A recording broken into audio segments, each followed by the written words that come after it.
నాగబాబు, నేను బాగా ఇన్ఫ్లుయెన్స్ చేసిన పర్సనాలిటీస్, వ్యక్తులు ఎవరు నీ లైఫ్లో? అంటే చాలా మంది ఉన్నారు కానీ లైవ్ లో నాకు బాగా ఇన్ఫ్లుయెన్స్ చేసింది అంటే నువ్వే. ఇది మరి అది కొంచెం మొహమాటంగా ఉంది కానీ ఉన్నది చెప్పాలి. నాకు ఒక 5వ తరగతి 4వ తరగతి చదువుతున్నప్పుడు నీకు ఫ్రెండ్స్ ఉండేవాళ్ళు. అన్నయ్య ఫ్రెండ్స్ 2 రకాలు పిలిచేవాళ్ళు.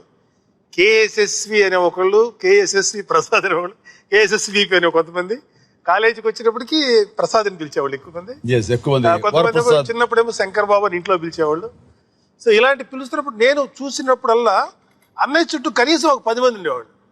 ఏంటి మిగతా వాళ్ళని చూస్తే అంత ఉండేది కాదు. మిగతా నాకన్నా అన్నయ్య కన్నా పెద్దవాళ్ళు లేకపోతే అన్నయ్య ఏజ్ వాళ్ళు ఏంటి ఇంతమంది ఈయన్ని ఫాలో అవుతుంటారు, ఏంటి అన్నయ్య అనే ఒక చిన్న ఫ్యాసినేషన్ ఉండేది. సో మా అన్నయ్య నాకు ఒక హీరో లాగా.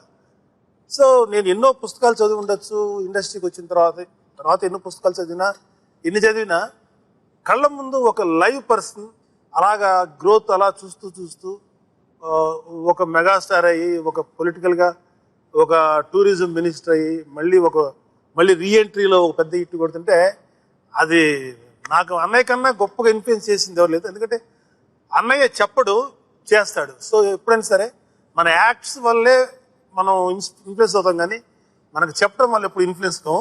ఆ విధంగా చూసుకుంటే నాకు అన్నయ్య చాలా ఇన్ఫ్లుయెన్స్. అండ్ ఫ్యామిలీ రిలేషన్స్లో బహుశా అన్నయ్య కనుక మాకు ఒక ఇంటి పెద్దగా పుట్టకపోయినా, లేకపోతే అన్నయ్య మా ఇంట్లో పుట్టకపోయినా ఇంత ఫ్యామిలీ వాల్యూస్ మాకు తెలిసేది కాదు. ఎందుకంటే ఇప్పటికైనా సరే, మొన్న కూడా అన్నయ్యతో తిట్లు తిన్నా. ఏరా నేనే ఫోన్ చేయాలా, నువ్వు ఫోన్ చేయవా, ఏమైపోయావు, నేను రాకపోయినా మా చెల్లెలు రాకపోయినా ఎవరు రాకపోయినా చిన్న కర్ర తీసుకుని కొట్టి మరీ అట్లా చూసుకుంటాడు మా అన్నయ్య. So that's why is the most influential person in my life.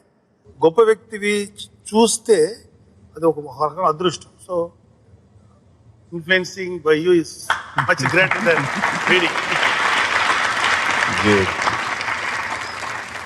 Daddy, చిన్నప్పటి నుంచి ఆబ్వియస్లీ పెద్ద కొడుకు లాగా అన్ని రెస్పాన్సిబిలిటీస్ నీ మీదే ఉంటున్నాయి. నువ్వు చాలా ఎప్పుడు పని చేస్తూనే ఉండేవాడు ఫ్యామిలీకి. అలాంటి విషయంలో నాన్న యాక్చువల్లీ నువ్వు మాట్లాడకు బికాజ్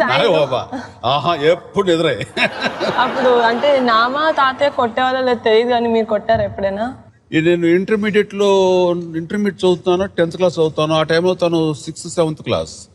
సో ఆ టైంలో అన్ని పనులు నేను చేసేవాడిని. చిన్నప్పటి నుంచి నేనే చేసేవాడిని అమ్మకి. అక్కడి నుంచి ఏదో ఒక ల్యాండ్ నుంచి బట్టలు తీసుకురావాలి, నేను ఇంకో పని, రెండు చోట్ల అనమాట. నేను ఇటు పక్క వెళ్తాను, నువ్వు వెళ్ళి తీసుకురా అన్నాను. నేను ఆ పని చేసుకొచ్చాను, వెళ్ళలేదు. ఏంటంటే నిద్రపోతున్నాను. ఎలాగుంటుంది నాకు, నిద్రపోతావు నువ్వు అని చెప్పేసి నాకు చాలా కోపం వచ్చి కొట్టేశారు.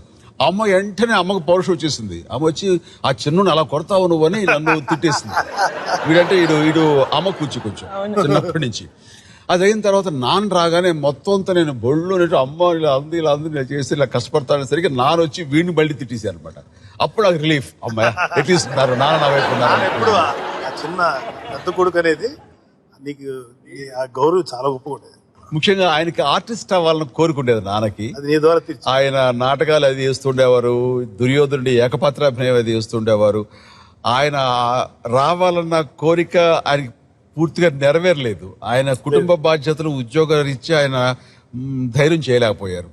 ఏదో చిన్న వేషాలు వేస్తారు. కానీ అది నేను ఇండస్ట్రీలోకి వచ్చి నిలదొక్కుని ఈ పొజిషన్కి వచ్చేసరికి